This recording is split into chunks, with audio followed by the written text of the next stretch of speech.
আল্লাহ রাব্বুল আলামিন বলেন আল্লাযীনা আমানু, যারা ঈমান আনে। রংপুরবাসী প্রশ্নবোধক চিহ্ন আমারে, আমরা কি ঈমান এনেছি না ঈমান পেয়েছি? আমরা পেয়েছি। আমাদের বাবা মা পূর্বপুরুষ যারা, তারা যেহেতু মুসলিম ছিল, ওই ঘরে জন্ম নেওয়ার কারণে আমরা ঈমান পেয়েছি, আমরা ঈমান আনি নাই। সাহাবায়ে কেরাম যাদের জীবনে আমরা শুনি, যাদের কাছে ইসলাম তাদের জীবনের চাইতেও দামি ছিল, অন্যতম পদ্ধতি, অন্যতম কারণ হচ্ছে তারা ঈমান পেয়েছেন না, তারা ঈমান এনেছেন। আমরা যদি ঈমান আনতাম, আমাদের কাছে এটা দামি হতো। আমরা যেহেতু পেয়েছি, এজন্য থাকে থাক, যাই যাক। আমরা আজকে থেকে ঈমান পাবো না, আমরা ঈমান আনতে চাই। কেউ যদি ঈমান আনতে চায়, কমপক্ষে তাকে 4টা বিষয় দুনিয়ায় মেনে নেওয়া লাগে। আমানতু বিল্লাহি, আমি ঈমান আনলাম ওই আল্লাহর উপরে, কামা হুয়া, যার অস্তিত্ব আছে, বিআসমাইহি, যার নাম আছে, ও সিফাতিহি, যার সিফাত আছে, গুণাগুণ আছে,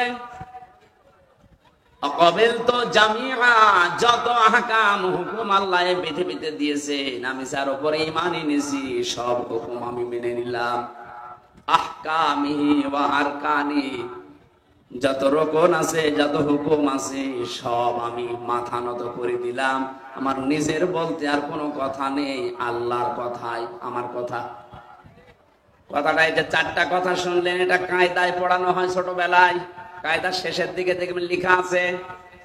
সারা জীবন এটা আমরাও পড়েছি, ওই সময় ছোটবেলায়ও পড়িয়েছি, কিন্তু বুঝি না যে এর ভেতরে দুনিয়া আখিরাত সব। এখন দেখতেছি কেউ যদি এই 4টা বিষয় সামনে নিয়ে বাস্তবে চলতে চায়, এই মানুষগুলোর উপরে সাহাবায়ে কেরামের মতো ঈমান আনলে কষ্ট আসবে। হযরতে বেলাল যখন এই 4টা শব্দ মেনে নেওয়ার পরে বলেছেন আমানতু বিল্লাহ, আমি ঈমান এনেছি, জুলুম, নির্যাতন, অত্যাচার যা দুনিয়ায় সব তার উপরে এসেছিল। আমরা যেহেতু ছোটবেলা থেকে কোনোদিন এভাবে চিন্তা করি না, ঈমান আনি না, আমরা ঈমান পাই, এই জন্য আমাদের কোনো ঝামেলা নেই। কথাটা শুনতে যত সহজ মনে হলো, বাস্তবে নিয়ে যাওয়া অত সহজ না। যে ব্যক্তি বলবে আমি ঈমান আনলাম, তার প্রথম দায়িত্ব হচ্ছে কামা হুয়া, আমি এমন আল্লাহর উপরে ঈমান এনেছি যিনি আছেন, যার অস্তিত্ব পর্যন্ত আছে। এটার সাথে পৃথিবীর যত ধর্মের অনুসারী সবার সাথে একটা সাদৃশ্য আছে, মিল আছে। আপনি যদি হিন্দুদেরকে জিজ্ঞাসা করেন, তোমরা তো ঈমান এনেছো, কারণ তোমরা তো পূজা করো, তোমরা যার পূজা করো তোমাদের ওই দেবতার অস্তিত্ব আছে, ওরা বলবে নেই, মানে সামনে বসে আছে, তার মানে আমাদের আল্লাহর অস্তিত্ব আছে, আমরা শুধু স্বীকার করি, শুধু অনুভব করি, দেখতে পাই না। আর ওরা অনুভব না দেখে দেখে ইবাদত করছে। দ্বিতীয় নম্বরে, আমরা এমন আল্লাহর উপরে ঈমান এনেছি যার নাম আছে, 1টা 2টা না, আল্লাহর নাম 5000। কত? আপনি হিন্দুকে জিজ্ঞাসা করেন তোমাদের দেবতা আছে, তোমাদের তো 5000, আমাদের 33 কোটি। ওদের দেবতার সংখ্যা কত? হয়তো নাম ওরা সবাই জানে না, কিন্তু দেবতা আছে 33 কোটি। সারা পৃথিবীতে এখন 4500 ধর্ম, সব ধর্মের দেবতা মিলে যা হবে, এক হিন্দুদের দেবতা তার চাইতেও বেশি। তাহলে ওদের শক্তি সামর্থ্য সব দিক থেকে বেশি।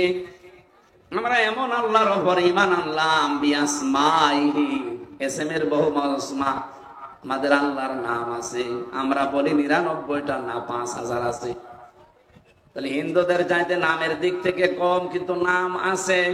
অন্যান্য ধর্মের সাথে একটা মিল পেয়েছি, যে যেই ধর্ম মেনে চলে, ওই ধর্মের যারা অর্চনা করে, পূজা করে, যারা ইবাদত বলেন, মাথা নত করে, তাদের ওই দেবতার নাম আছে না নেই? তাহলে প্রথমটায় অস্তিত্ব আছে, দ্বিতীয়টায় নাম আছে, মিলে গেল। 3 নম্বরে অসিফাতিহি, তার গুণাগুণ আছে।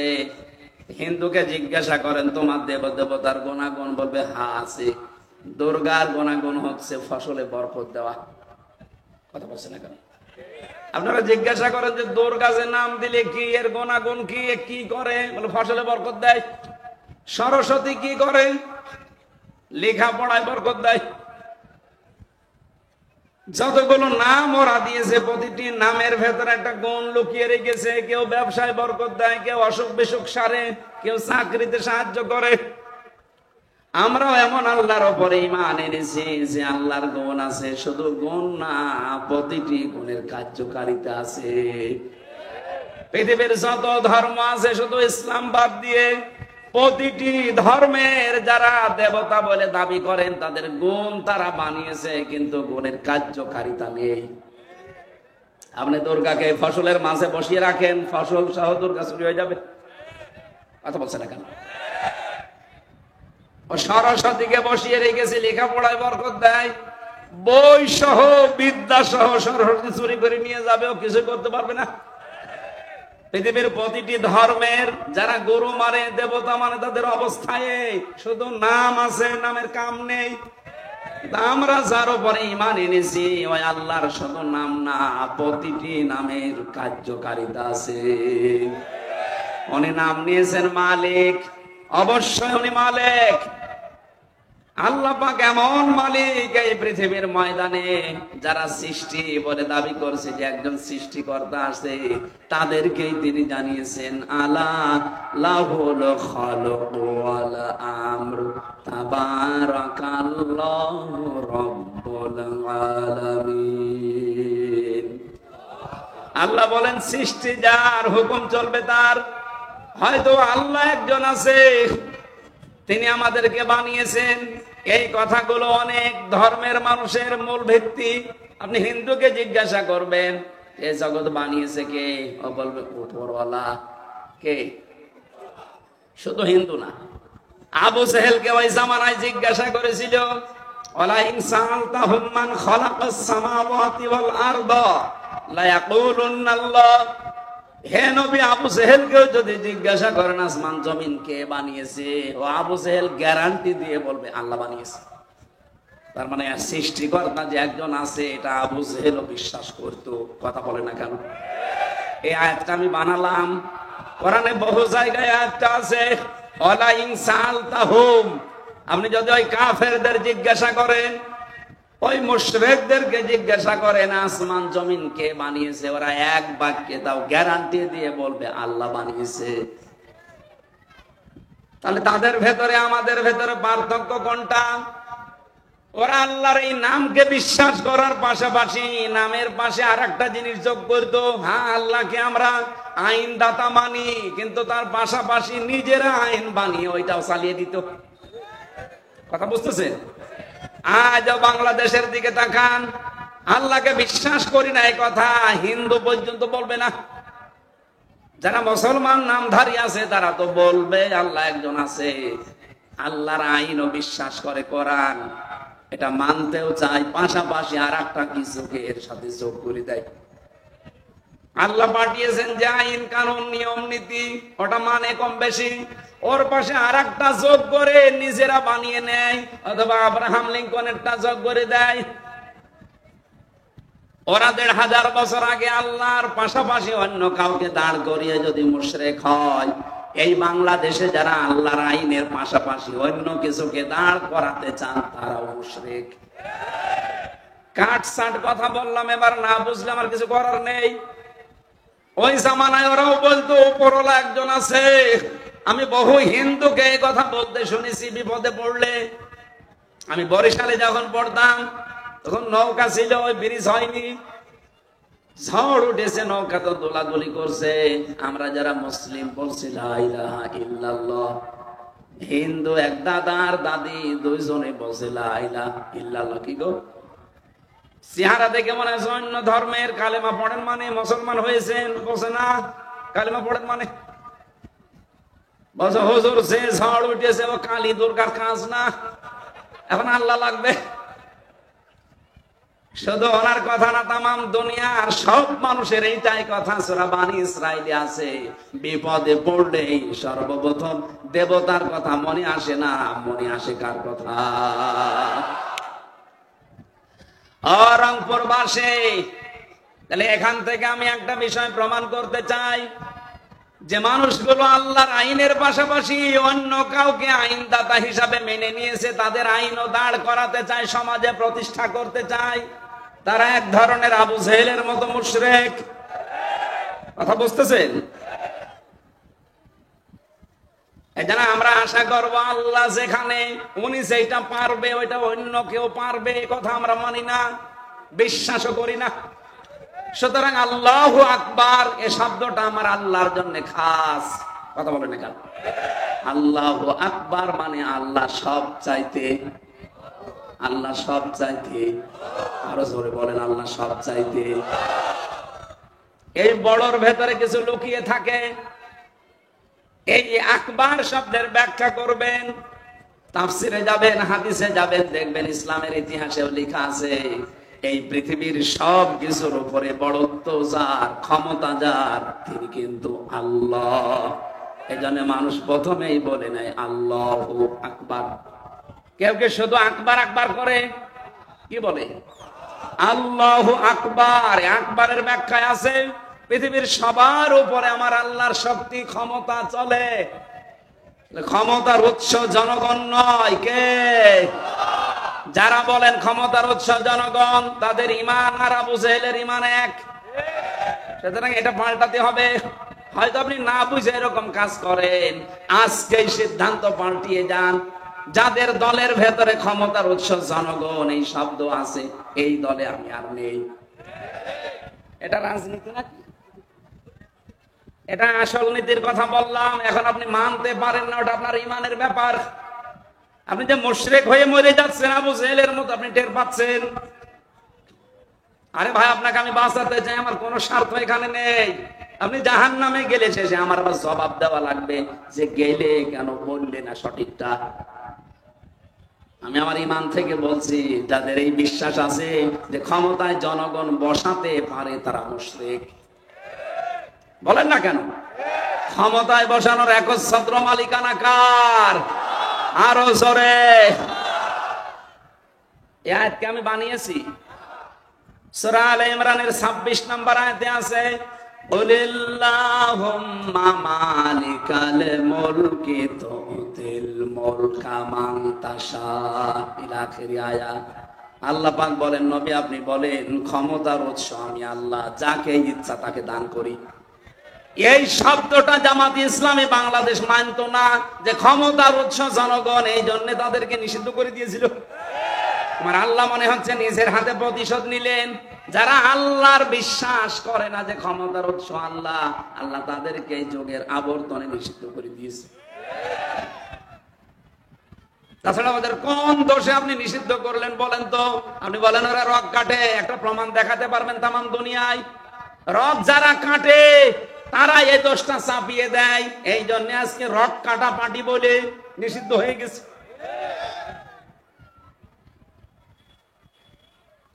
এই শব্দটা, এই স্লোগানটা ছড়িয়েছে জালেমরা, এই কারণে ওরা ভালোভাবে জানে ইসলামী ছাত্র শিবিরের নামে যদি রক কাটা দেওয়া যায়, তাহলে ওরা ওই দলে যেতে পারবে না, ওরা কোরআন হাদিসও শিখতে পারবে না। বাংলাদেশে অনেকগুলো ইসলামী দল আছে, ছাত্র সংস্থা আছে, ছাত্রদের ভেতরে কাজ করা অনেক সংগঠন আছে। একমাত্র ইসলামী ছাত্র শিবির যোগ্য করে গড়ে তোলার একটা ফ্যাক্টরি। আপনার সন্তানকে একবারে যোগ্যতা সম্পন্ন করে তুলবে, এতটুকু বিশ্বাস আসে না আপনার যে এই জেনারেল একটা ছেলে বিড়ি খায় না, মা বাবার সাথে বিয়াদবি করে না, ডাল খায় না, কোন মহিলার সাথে উল্টা পাল্টা কোন লাইন নেই, এর চাইতে আপনি কি চান একটা জেনারেল ছেলের কাছে? বলেন। মাদ্রাসায় পড়েছে, মক্তবে পড়েছে, কলেজে পড়ে, বিশ্ববিদ্যালয়ে পড়ে, তাই যদি ওর আচরণ এই হয়, ওকে গড়ে তুলছে কি করে দেখছেন না? চারিদিকে একেবারে গনায় হাবুডুবু খাচ্ছে, সেখানে এই জায়গায় টিকে থাকা কত কঠিন। এরপরও যদি আপনার এই চোখে আঙ্গুল দিয়ে দেখানো লাগে, আপনি একটা বিড়ি খোর, ডাল খোর, মদ খোর, নারী খোর, ইসলামী ছাত্র শিবিরের ছাত্রী সংস্থায় যারা আছে একটা যদি দেখাতে পারেন যে হ্যাঁ ডাইল খায়, আমি জীবনে কথা বলবো না। এর যাতে বড় আল্লাহর ওলি আবার কোথায় পাবেন? আপনি আল্লাহর ওলি খোঁজার জন্য সেই চট্টগ্রামে যাচ্ছেন, বরিশালে চলে যাচ্ছেন, কে বলেছে ওগুলো আল্লাহর ওলি? যাদের কোনো কাজ নেই কাম নেই, শুধু বসে বসে খায়, এগুলো আল্লাহর ওলি, আল্লাহর শত্রু। এগুলো আল্লাহ মানুষকে বানিয়েছে কাজ করার জন্য। যোগ্যতা অর্জন করেন, পৃথিবীকে কিছু দিয়ে যান। যারা বলেন ইন্নাল্লাযীনা আমানু ওয়া আমিলুস সালিহাত, যারা ঈমান আনে আর আমলে সালেহ করে, এই ব্যাখ্যাটা অনেকে বাস্তবতা বোঝে না। সালেহ এই শব্দটার শাব্দিক অর্থ হচ্ছে যোগ্য। সালেহ মানে শুধু নেক না, শুধু সৎ না। আপনি যদি ঈমান আনার পরে শুধু সৎ হয়ে চলতে চান, চলতে পারবেন না। আপনাকে যোগ্য হওয়া লাগবে। যে যেই জায়গায় আছে ওই জায়গাতে যদি যোগ্যতা অর্জন না করে বসে, দেখবেন ওই জায়গায় দুর্নীতির আঁকড়া বানাবে। গত পরশু দিন ধরা পড়েছে, আপনি দেখতে পাচ্ছেন না, সাবেক কৃষি মন্ত্রী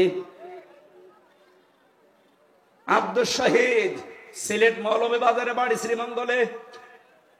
এই লোকটা সৎ যদিও হয়, ওই লোকটা যোগ্য না, কারণ সারা জীবন উপাধ্যক্ষ ছিল, শিক্ষা দিয়ে গেছে মানুষকে। আর ওরে দিয়েছেন আপনি কৃষি ও ধান চালের, কি বুঝবে বলেন? ও লোক নাই সৎ হইলো, সৎ হলে হবে, সৎ হওয়ার পাশাপাশি যোগ্য হওয়া লাগবে। আর এইটা এদেশে যারা ইসলাম কায়েম করতে চায় তারা এইটা তৈরি করছে। আপনি দেখেন, যেখানে যারে যেই লাইনে দেওয়া দরকার, ও একদিকে সৎ আর দিকে যোগ্য। আপনি একটা মিলান যে না এটা মিলছে না, ডাক্তারি লাইনে যান, আপনি চিকিৎসা বিভাগে যেখানে যাবেন, এদের লোক আছে একদিকে সৎ আর একদিকে যোগ্য। আমি সেই কয়টার সাথে পরিচিত, চলেন ডাক্তার শাহিন জব্দার ফরিদপুরে, ডাক্তার ফাতেমা সিদ্দিকা রাজশাহী, ডাক্তার মতিয়ার রহমান খুলনা, চলেন এই মানুষগুলোর সাথে, একদিকে সৎ আর একদিকে যোগ্য। আপনি বিচার ব্যবস্থায় যান, আইনজীবী যারা আছে পেশায়, তাদের কাছে যান, অনেকে তো হা করে আছে।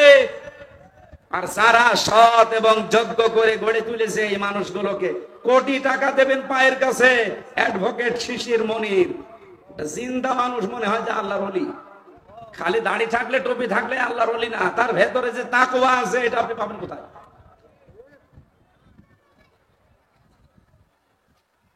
এই লোকটার বাড়ি থেকে এখন টাকার বস্তা বের হচ্ছে, স্বর্ণের বস্তা বের হচ্ছে, গতকালকে রিপোর্ট।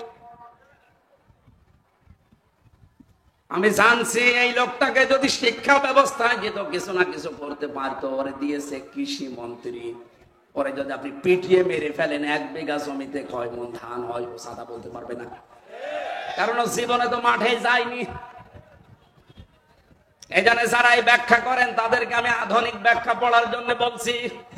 ইন্নাল্লাযীনা আমানু ওয়া আমিলুস সালিহাত, যারা ঈমান আনার পরে আমলে সালেহ করে, মানে যোগ্যতা অর্জন করে, যেখানে যার যাওয়া দরকার ওই জায়গায় যাওয়ার আগে আগে নিজে শিক্ষিত হয়, প্রশিক্ষণ নেয়, এরপরে জায়গায় যায়, তাহলে ওই জায়গাটা দুর্নীতি মুক্ত করা সহজ হয়।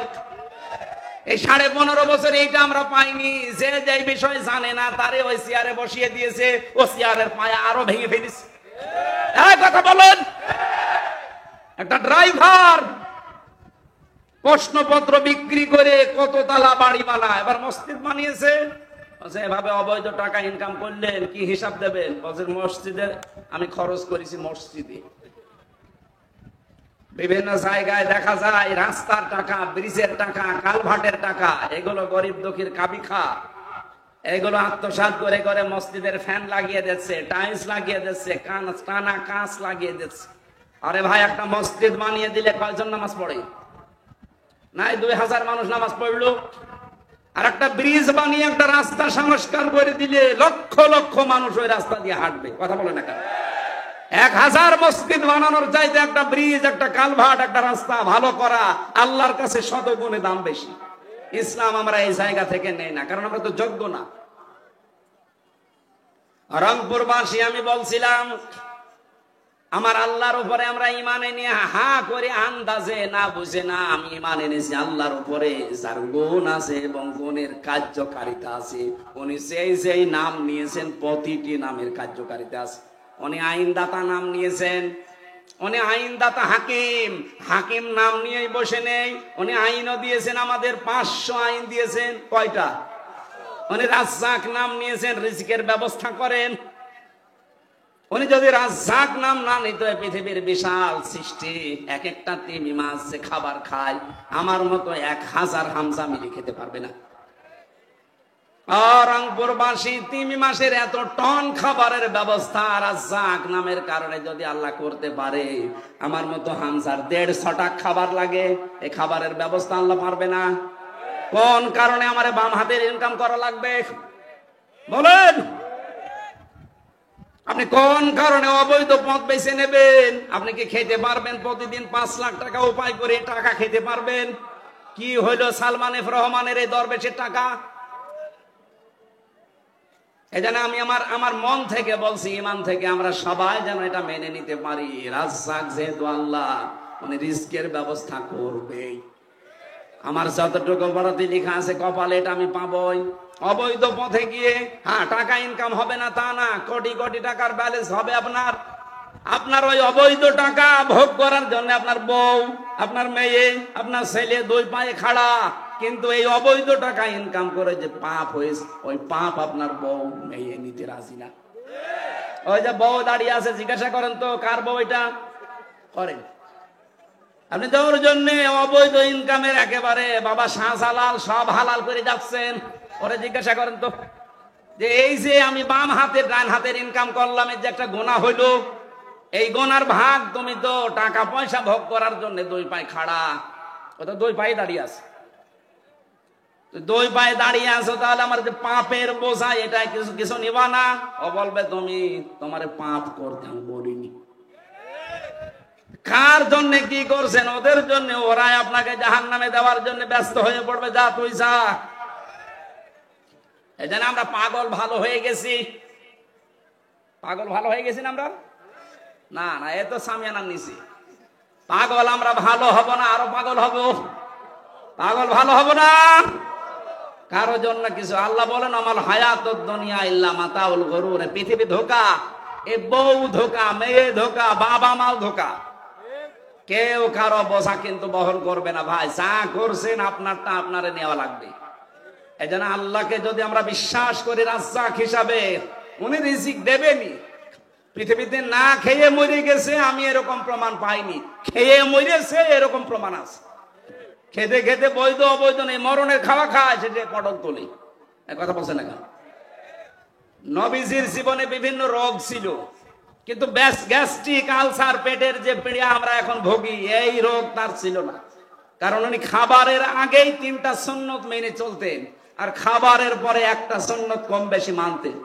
খাবারের আগে নিজের পেটকে 3 ভাগ করে ফেলতেন, 1 ভাগ খাবার, 1 ভাগ পানি, আর 1 ভাগ হজমের জন্য খালি রাখতেন। আপনাদের জন্য আয়োজন হবে।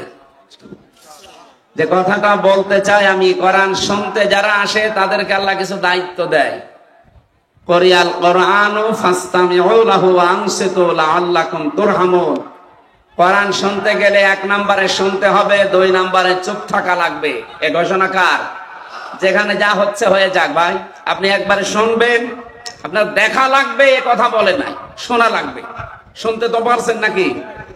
শুনবেন, 2 নম্বরে চুপ থাকবেন। কোন উলট পালট কিছু যদি দেখেন, এরপরে যদি চিল্লাপাল্লা করেন, এই আয়াত কিন্তু মানা হচ্ছে না, তাহলে লাআল্লাকুম তুরহামুন আর নাজিল হবে না, তখন আবার গজব নাজিল হবে।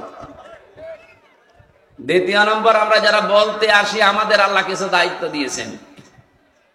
আল্লাহ পাক বলেন কিতাবুন উনজিলা ইলাইকা ফালা ইয়াকুন ফি সাদরিকা হারাজাম মিনহু লিতুনযিরা বিহি ওয়া যিকরা লিল মুমিনিন। হে নবী, এই যে কিতাব, এটা আপনাকে আমি দিলাম। এটা কিতাবের আগে আলিফ লাম নেই। এ পৃথিবীর একটা কিতাব আপনাকে দিলাম। কেমন কিতাব জানেন? লিতুনযিরা বিহি, এটা দিয়ে মানুষদের সতর্ক করার সময় আপনি কিন্তু ভয় পাবেন না। হারাজনের ব্যাখ্যা আছে 2টা। 1 নম্বরে কোরআন প্রচার করতে গেলে সামনে যারা আছে শ্রোতা হিসাবে, দর্শক হিসাবে, এরা অনেকে এমন আছে আপনার কথা শোনার পরে না বোঝার কারণে রাগ করতে পারে। এরকম মানুষ দেশে আছে।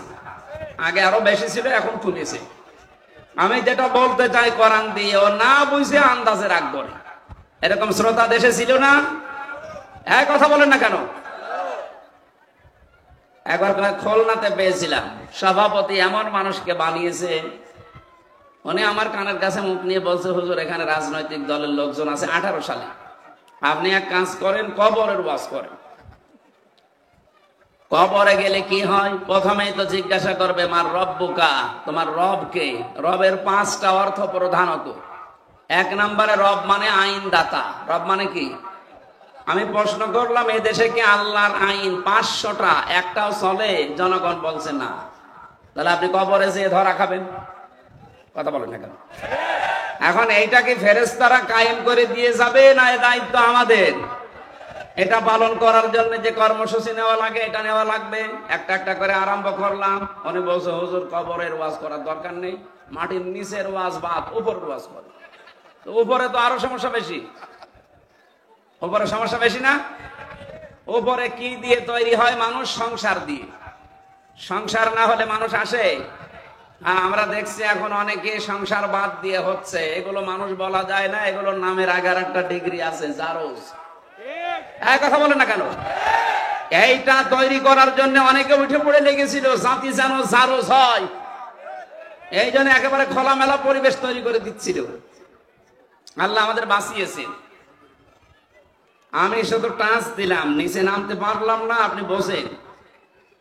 বিয়ের আগে যদি কেউ জন্ম নেয়, ওটা কি বৈধ না অবৈধ? আমরা অনেকের জীবনী পড়ে এখন দেখতে পাচ্ছি, এই মানুষগুলো বিয়ের আগে জন্ম নেওয়া। এখন যে ডাক নাম আমরা শুনি, এ নামও তার না, নাম আরো ছিল। আমার ফাঁসি চাই, আমি মেজর ডালিম বলছি। আপনি এই 2টা বই পড়েন, দেখেন অনেকের নাম এখন সব বানানো, আগের নাম নেই। আমি আর নিচে নামলাম না।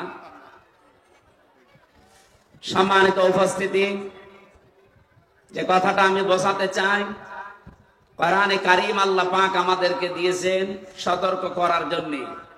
এই যে সভাপতি আমার যেই জানিয়েছে যে আপনি সাংসারিক বিষয়ে কথা বলেন, স্বামী স্ত্রীর কেন গন্ডগোল হয়, এটা মেটাতে হয় কি কি করে। ও মনে করছে এইটা বললে মনে হয় আমার গায়ে আর লাগবে না। এখন সূরা নিসার 34 নম্বর আয়াতে আছে যে কেন কেন গন্ডগোল হয়, এটা মেটাতে কি কি করা লাগে। ওখানে 5টা পদ্ধতি দেওয়া আছে। তাফসীর আকারে কথা বলার পরে বাড়িতে নিয়ে গেল খাবার খেতে, যে দেখছে রাগ করে আছে। কি এখন রাগ করেন কেন? আপনার মতোই তো কথা বললাম, ডিস্টার্ব হয়ে গেল।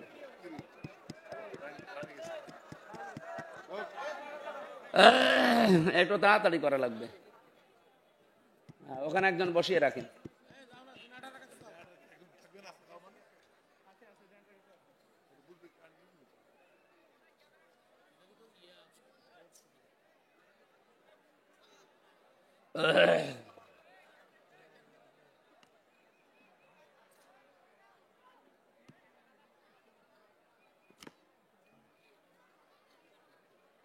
হয়েছে?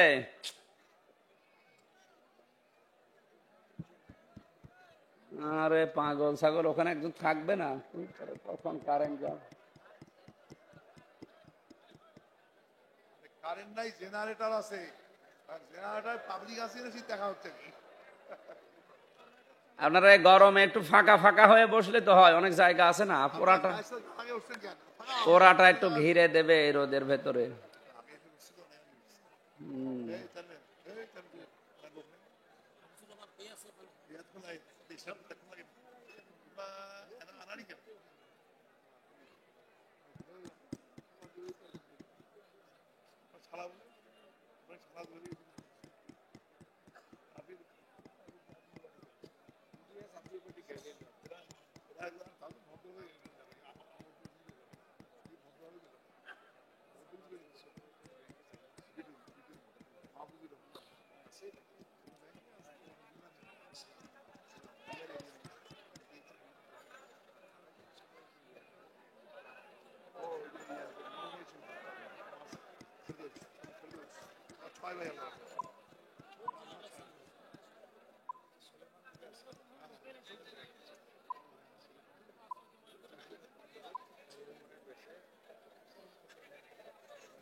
আরে স্টার্ট দিতে কি 5 মিনিট লাগে? কি করে কি হয়?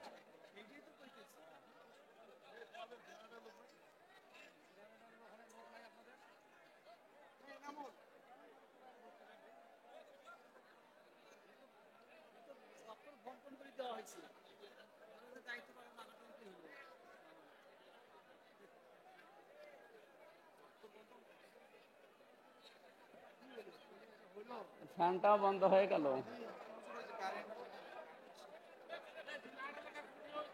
সঙ্গে সাক্ষাৎ করতে ছেলে সকাল 8টার দিকে কেন করেছে? সালাম দাও। পরে এসে পরে।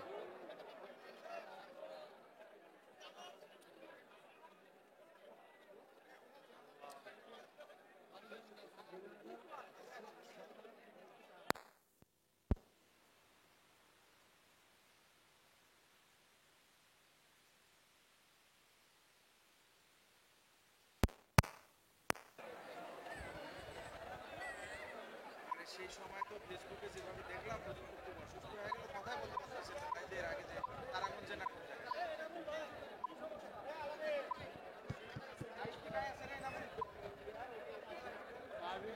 আর খাবারের পরে এটা যেন দ্রুত হজম হয়, এই জন্য মিষ্টি জাতীয় কিছু খেতেন। আর আমরা খাবার খেতে খেতে টুটি পর্যন্ত খাই, খাবার পরে আর জায়গা নেই, তার মানে মিষ্টি খাওয়ার সুন্নত, আরো খাবার চাই, তো রোগ হবে না হবে কি? এই জন্য প্রত্যেকের শরীরের ভেতরে এই রোগ এখন ভরা, গ্যাস্ট্রিক, আলসার। এই কথা বলছে না কেন? আমরা নবীর এই সুন্নতের দিকে তাকাই, আল্লাহ আমাদেরকে রোগ মুক্ত করবেন ইনশাআল্লাহ। তাহলে আমরা এমন আল্লাহর উপরে ঈমান এনেছি, শুধু নাম নিয়ে বসে নেই। নামের গুণাগুণ আছে না নেই? প্রত্যেকটি নামের গুণ আছে। আমার বিশ্বাস হয় না, তাই আমরা পাই না।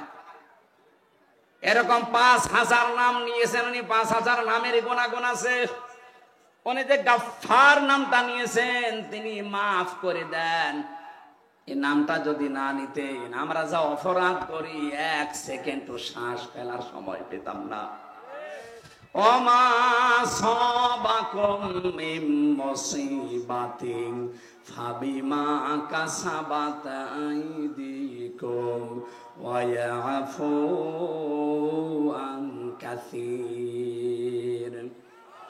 আল্লাহ পাক বলেন, জলস্থলে যে বিপদ আপদ গুলো তোমাদের উপরে আসে, এগুলো সব তোমাদের হাতের কামাই করা, অধিকাংশ গুলো আল্লাহ মাফ করে দেয়। আল্লাহ যদি মাফ না করে যা করো সব অপরাধের শাস্তি দুনিয়ায় দিত, শ্বাস ফেলার সময় পেতে না। সুতরাং এই নামটা থেকে শিক্ষা হচ্ছে, উনি যেহেতু গাফফার নাম নিয়েছেন, উনি মাফ করবেন, কিন্তু মাফ করবেন শুধু ওনার নিজেরটা। আপনি যেটা ওনার সাথে করেছেন, ওনার হক, ওনার অধিকার ছিল, আপনি তাকে সেজদা দেবেন, দেননি। আপনি তার হুকুম মতো হজ করে আসবেন, সম্পদ থাকলে করেননি, এগুলো উনি মাফ করে দেবে। কিন্তু ওনার সৃষ্টির সাথে যদি আপনি অন্যায় করেন, আগে ওই সৃষ্টির কাছে অন্যায়ের জবাব দেওয়া লাগবে, ক্ষমা চাওয়া লাগবে, স্বীকার করা লাগবে। কথা বলছেন না? সুতরাং এই 15.5 বছরে যারা অন্যায় করেছেন, আপনি শুধু আল্লাহর কাছে করেছেন তা না, 18 কোটি জনগণের কাছেও করেছেন। বলেন, আপনি দোষ করলেন একজনের কাছে, মাফ চাবেন আরেকজনের কাছে, আপনি কি ইয়ার কি মারেন?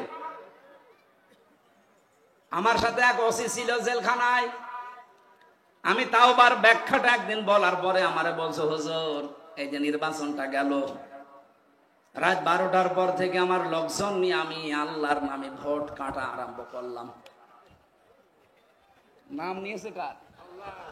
আল্লাহর নামে আরম্ভ করলাম। ফজর পর্যন্ত পুরা বাক্স ভর্তি করে বাক্স পাঠিয়ে দিলাম। এবার আমি নিজে গোসল করে ওযু করে নামাজ শেষ করলাম, এরপরে তাওবা করলাম, আস্তাগফিরুল্লাহ। আমারে তাওবা কি হয়েছে? আমি বললাম, না এটা ইয়ার কি হয়েছে, এটা তাওবা হলো? আপনি কি আল্লাহর কাছে অপরাধ করেছেন যে আস্তাগফিরুল্লাহ পড়ছেন? আপনি অপরাধ করেছেন এদেশের 16 কোটি 18 কোটি জনগণের কাছে। কথা বলেন না কেন? সুতরাং আপনাকে মাফ চাওয়া লাগবে, স্বীকার করা লাগবে জনগণের কাছে। এজন্য যে যেই ধরনের অপরাধ করেছেন, কেউ গুমের সাথে, কেউ খুনের সাথে, কেউ আয়না ঘরের সাথে, কেউ আত্মসাৎ করার সাথে, কেউ চুরির সাথে, এই কথা বলছেন না কেন? কেউ চাঁদাবাজির সাথে, কাউকে কষ্ট দেওয়ার সাথে, এই 15.5 বছরে যেই ধরনের অপরাধে লিপ্ত ছিলেন, যার সাথে করেছেন এইটা, আগে তার কাছে যান। কথা বলা লাগবে। তার কাছে যাওয়ার পরে সে যদি বলে না আমার এই 20 লাখ টাকা ক্ষতি করেছেন, আগে ওই টাকা ফেরত দেন, আগে ফেরত দেবেন, এরপরে বলবেন আস্তাগফিরুল্লাহ। আমার মনে হয় এই তাওবা যদি বাংলাদেশে আরম্ভ হয়, 15.5 বছরে যে যা করেছে ও ফকির হয়ে যাবে। আর এতদিন যাদের কাছে এই ঝামেলায় ছিল, তারা এখন আবার স্বাভাবিক অবস্থায় ফিরে যাবে। এর দুইটা লাভ হবে। 1 নম্বরে যে মুসলিম মানুষগুলো তাদের কিছু কিছু ফেরত পাবে, বাকি আগামীতে কোনো জালেমও যদি চেয়ারে বসে চিন্তা ভাবনা করে চেয়ার চালাবে। আমি আশা করছি কথা বোঝাতে পেরেছি। আল্লাহর নাম গাফফার, উনি মাফ করবেন ওনারটা, আমারটা তো উনি মাফ করবেন না, আমারটা আমার উপর ছেড়ে দিয়েছেন। সুতরাং যারা আপনাদেরকে এই প্রতারণা করে, এই ধোঁকা দিয়ে বোকা বানিয়ে দোয়া করিয়ে এনেছে, হুজুর একটু দোয়া করেন যেন 15.5 বছর মাফ হয়ে যায়। আরে ভাই, আপনাকে মাফ করবে কি হুজুরের বাবা নাকি? আপনাকে মাফ করা লাগবে ওই হুজুরের যা অত্যাচার হয়েছে যাদের উপর, তারা। আমার বাবার কাছ থেকে আপনি 10 লাখ টাকা চেয়েছিলেন, 8 লাখ পেয়েছেন, এই টাকা আগে ফেরত দেবেন, এরপরে আমার কাছে স্বীকার করবেন। আমি যদি মন থেকে বলি ঠিক আছে মাফ করে দিলাম, এরপরে আস্তাগফিরুল্লাহ পড়লে মাফ হয়।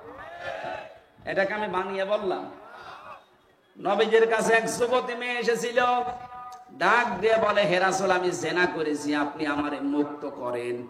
নবীজি বললেন এই কথা কাউকে বলবা না, যাও। মেয়েটা আবার এসে বলছে না, আমি মুক্ত হতে চাই। ওই নবীজি কি বলতে পারতেন না যে মেয়ে গোনা যখন করিয়ে ফেলেছো গোপনে, আস্তাগফিরুল্লাহ পড়ে নাও? পারতেন না? কি বলেছিলেন? যে জিনা করার কারণে তুমি কি গর্ভবতী? বলে হ্যাঁ। তাহলে ছেলেটা হোক। ছেলেটা হওয়ার পরে বলে না, 2 বছর দুধ দেওয়া লাগবে। 2 বছর দুধ দেওয়ার পরে আবার এসেছে। নবীজি বললেন ঠিক আছে সাহাবী, এই বাচ্চাটা নিয়ে নাও, আর মেয়েটাকে মাটির ভেতরে গেড়ে পাথর দিয়ে নিক্ষেপ করে শেষ করে দাও। একজন সাহাবের গায়ে রক্ত লেগেছিল, খালিদ ইবনে ওয়ালিদ। তিনি যখন ভৎসনা দিচ্ছিলেন, নবীজি বললেন খালিদ থামো। এই মহিলার অনুশোচনা, এই মহিলার তাওবা, এর যে প্র্যাকটিক্যাল লাইফে যে কষ্টটা স্বীকার করে গেল আল্লাহর বিধান পালন করার জন্য, আল্লাহর এই বিধানের জন্য সেই মহিলাটা এমন দরজায় পৌঁছে গেছে, কোন মানুষ যদি জালেম হয় আর সে যদি এইভাবে তওবা করে শাস্তি নিতে পারে, আল্লাহ তাকেও মাফ করে দেবে। আমাদের দেশে এখন এই হাদিসটা 100 ভাগ দরকার। যে যে অপরাধ করেছেন ওই অপরাধের জন্য দুনিয়ায় আগে শাস্তি নিয়ে যান। কাউকে আপনি 8 বছর আয়না ঘরে রেখেছিলেন, আপনিও 8 বছর থাকবেন। কথা বলে না কেন? আমারে 3 বছর রেখেছিলেন ফাঁসির কন্ডেম ছেলে, আপনাকেও 3 বছর রাখা লাগবে। কাউকে গুম করেছেন, আপনাকেও গুম করা হবে। কারো টাকা মেরে খেয়েছেন, ওই টাকা আপনারও মেরে খাওয়া হবে। আপনার তো মেরে খাওয়া না, আপনার ফেরত দেওয়া। কারো ব্যবসা বাণিজ্য বন্ধ করে দিয়েছেন, আপনারও ব্যবসা বাণিজ্য 2 বছর বন্ধ থাকবে। দেখেন কেমন লাগে। যা করেছেন ওইটা আপনার উপরে আগে শোধ হবে, এরপরে আপনাকে আমি আস্তাগফিরুল্লাহ পড়াবো। এইভাবে যদি আমরা সত্যি এদেশে নিয়ম নীতি চালু করতে পারতাম, কিয়ামতের আগে এই দেশে কেউ জুলুম করার সাহস পেত না। হুজুর কিছু বেরিয়েছে, তাদেরকে ডাক দেবো, হুজুর তওবা পড়িয়ে দিন। হুজুরও পাগল, 2000 টাকা দিলে তওবা পড়িয়ে দিচ্ছে। ওই রকম তওবা নবীজি পড়াতে পারতেন না? এই কথা বলেন না কেন? ওই মহিলাকে তার জেনার শাস্তি দিয়ে তারপরে বলেছেন মাফ হয়ে গেছে। আপনি আগে গুমের শাস্তি নেবেন তো, আয়না ঘরের শাস্তি আগে নেবেন তো। মাটির নিচে নিয়ে রেখে দিলেন 10 বছর, ওই শাস্তি নেবেন না? তাহলে আন্দাজে আপনাকে যদি আল্লাহ মাফ করে দেয়, আমার কাছে দায়িত্ব আছে, আপনার একটা বোঝাপড়া আছে, এটা না নিয়ে আপনি মাফ পেয়ে গেলেন, একটু অবিচার হবে না? আল্লাহকে অবিচার করবে না। সাবধান করছি, এভাবে ধোকা দিয়ে বোকা বানিয়ে অনেকে মারা চলে যাচ্ছে। মারা গেলে হবে না, আপনাকে আগে দুনিয়ায় শোধ করে যাওয়া লাগবে। কেউ যদি দুনিয়ায় কোনো অপরাধ করার পরে শোধ না হয়, ওই বিচার কিয়ামতে আল্লাহ ডবল করে করবে। এই জন্য প্রত্যেকের কাছে, আপনি স্বামীর কাছে অপরাধ করেছেন, স্বামীকে আগে বলেন যে আমি ভুল করে ফেলেছি। স্ত্রীর কাছে অপরাধ হয়েছে, স্ত্রীর কাছে আগে স্বীকার করে। যে যার কাছে অপরাধ করবে সে তার কাছে স্বীকার করবে, এইটাই কোরআন হাদিস। সুতরাং আমরা ঈমান আনতে চাই, আর ঈমানের ভেতরে যেন জুলুম প্রবেশ না করে। এখানে জুলুম মানে শিরিক। জুলুম মানে কি? আমারে যদি কেটে ফেলা হয়, আগুনে পুড়িয়ে দেওয়া হয়, ধ্বংস করে ফেলা হয়, তারপরও আমি দুনিয়া থেকে চলে যাব, শিরিক করব না। আর যারা করছেন তারাও না বুঝে করছেন। আমি অনেক হিন্দু ভাইকে দেখছি এখন বলতে যে যা করেছি এগুলো আবেগে, বাপ দাদা করতো তাই। একটু যাদের ভেতরে মানবতা আছে, শিক্ষার একটু আলো আছে, মানুষগুলো থেকে ফিরে আসতেছে। আমার তো প্রায় প্রতিদিন দেখতে পাচ্ছি 2 জন 7 জন 10 জন 12 জন করে মুসলমান হতে আছে।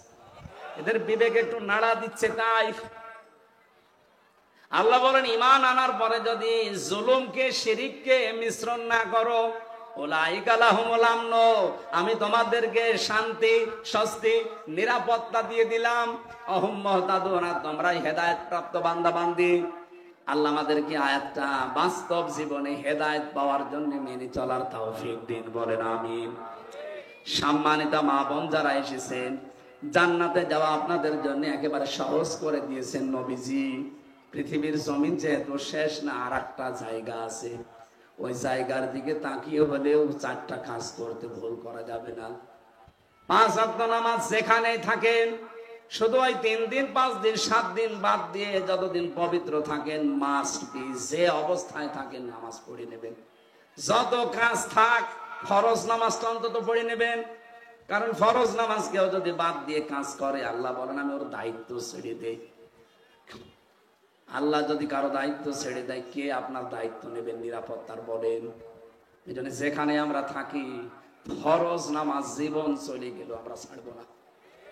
হ্যাঁ, রাজি আছেন না আপনারা? এইটা মেনে নেন, দেখেন আপনাকে দুনিয়াতে শান্তি আল্লাহ দেবেন। যেখানেই থাকেন, নারী হোক পুরুষ হোক, ফরজ নামাজ মাস্ট বি, পড়াই লাগবে। যদি পশ্চিম দিক ঠিক না হয়, পশ্চিম দরকার নেই, যেদিকে মুখ আছে ওদিকে পড়েন। আপনি মনে করতে পারছেন না কোন দিকে পশ্চিম, ও জানারও দরকার নেই। যদি অজু না থাকে তায়াম্মুম করেন। তায়াম্মুম করার যদি কিছু না পান, অজু করারও লাগবে না, তায়াম্মুমও লাগবে না, বিনা অজুতে নামাজ পড়েন। তাও নামাজ বাদ দেওয়া যাবে না। 1 ওয়াক্ত নামাজ যদি কেউ ইচ্ছা করে ছেড়ে দেয়, 7000 বছর তার জাহান্নামে জ্বলা লাগবে। এখানে মা বোন যারা এসেছেন, আপনাদের উদাসীনতা দেখা যায়। হাঁসের খাবার দিতে দিতে নামাজ নষ্ট করে ফেলেন। তামাম দুনিয়ার হাঁসও যদি আপনাকে দেওয়া হয়, একটা সেজদার মূল্য দিতে পারবেন? এখন হয়তো কিছু মনে হচ্ছে না। ফরজ রোজা বাদ দেওয়া যাবে না। যে কয়টা ভাঙা পড়বে, ওই রোজা আসার আগে আপনি করে দেবেন। স্বামী যাদের আছে, জায়েজ কথাগুলো মেনে তাদের খুশি থাকা লাগবে। অনেক মহিলা থেকে শ্রোতা নাতা নিয়ে রাগারাগি করে স্বামীর বিছানা থেকে আলাদা হয়ে থাকে। দুনিয়ার কোন স্বার্থ সিদ্ধি নিয়ে যদি স্বামীর বিছানা কেউ ত্যাগ করে আলাদা থাকে, যতক্ষণ আলাদা থাকবে ততক্ষণ বরদোয়া পাবে আল্লাহর। এরকম বহু মহিলা দেশে এখন আছে, আরো দিন দিন বাড়তেছে। বিভিন্ন সিরিয়াল, বিভিন্ন উল্টাপাল্টা জিনিস দেখে ছোটখাটো বিষয় নিয়ে স্বামীর সাথে রাগ করে বিছানা আলাদা করে দেয়। যতক্ষণ স্বামীর বিছানা বাদ দিয়ে অন্য জায়গায় ওই মহিলা থাকবে, ততক্ষণ আল্লাহর গজব ওর উপরে নাজিল হবে। ওর জিকির, ওর নামাজ রোজা, ওর কোরআন তেলাওয়াত সব শেষ। স্বামী যারা আছে ঠিক বলছে, আমি জানি ঠিকই বলবে, কিন্তু অনেক পুরুষ আছে ও ফেরাউনের চাইতেও খারাপ। ফেরাউন তো ছিল এক পর্যায়ে, ও ফেরাউনের ভাইরা ভাই। নিজের স্বামী স্ত্রী বাদ দিয়ে যারা অন্য কোন জায়গায় লাইন ঘাট করে আছেন, এই মুহূর্তে তাওবা করে ওই পথ বাদ দেওয়া লাগবে। বলতে পারেন আমার স্ত্রীর কাছ থেকে আমি রেসপন্স পাই না, সম্মান পাই না, আবেদন পাই না, এই জন্য আমি অন্য জায়গায় লাইন করি। ঠিক আছে? বলছেন না না, এগুলো যারা করছেন তারা ঠিক পথে আছেন নাকি? সম্মানিত মা বোনেরা, আশা করছে আল্লাহ আপনাকে যে নিয়ামত গুলো দিয়েছেন আপনার স্বামীর জন্য সব উজাড় করে দেবে।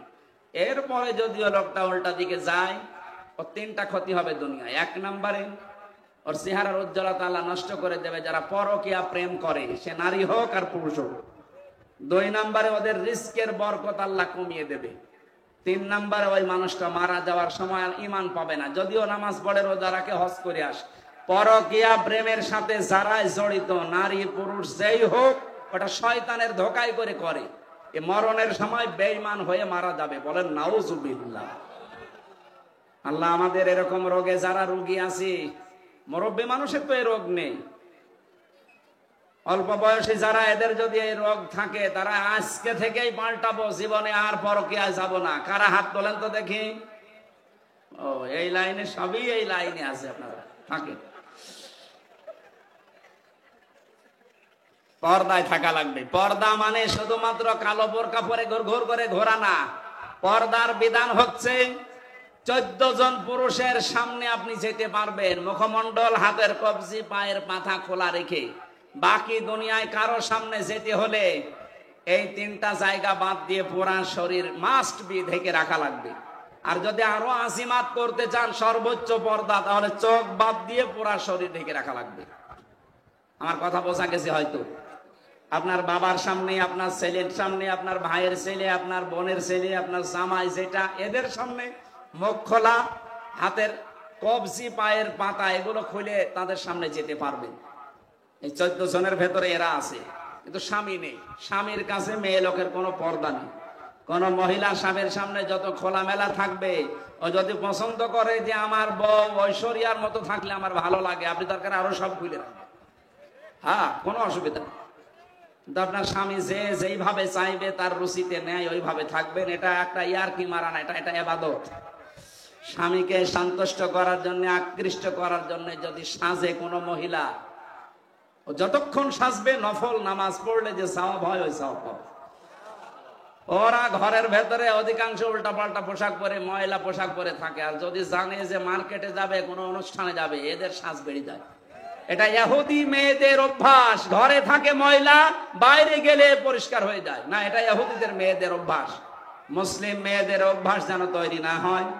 আপনি নিজের শরীরকে পর্দায় রাখার চেষ্টা করেন। সালোয়ার কামিজ বানাবেন, শাড়ি পরা বাদ দিন।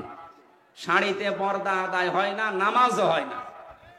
কারণ যদি সেজদায় গিয়ে আঁচল মাথা থেকে পড়ে যায়, আপনার নামাজ বাদ, চুল দেখা যাবে। এই জন্য সালোয়ার কামিজ বানাবেন, আশা করছি এটা দ্বারা পর্দাও আদায় হবে। হঠাৎ করে কোনো পরপুরুষের সামনে পড়ে গেলেও আপনার পর্দার মতো ফরজ বিধান লঙ্ঘন হবে না। আল্লাহ আমাদেরকে হাতের পর্দা